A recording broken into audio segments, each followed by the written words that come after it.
Poutine a dit « Celui qui sera leader en intelligence artificielle sera le maître du monde ». Vous voyez bien que nous sommes sous domination complète des géants du numérique américain. Il faut qu'on se réveille. Notre stratégie a échoué.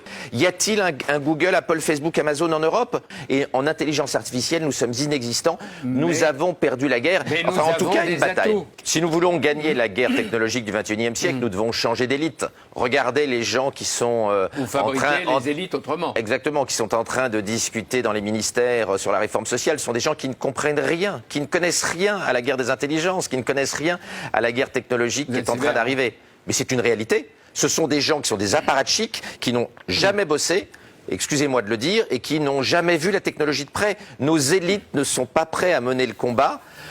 En Chine aujourd'hui, au gouvernement, il n'y a que des ingénieurs et des entrepreneurs, quoi qu'on pense du régime chinois. Nous avons des apparatchiks, des gens qui font de la politique depuis qu'ils sont au berceau. Il faut remettre des ingénieurs au pouvoir, comme il y en avait sous De Gaulle, comme il y en avait sous Giscard. Mais qu'est-ce qu'on peut faire?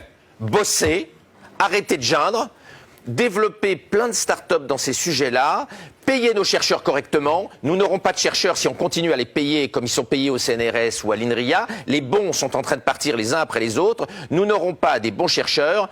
Vous savez combien gagne un très bon spécialiste de l'intelligence artificielle dans la Silicon Valley? Entre 1 et 2 millions de dollars par mois. Je ne vous demande pas combien ils gagnent ici.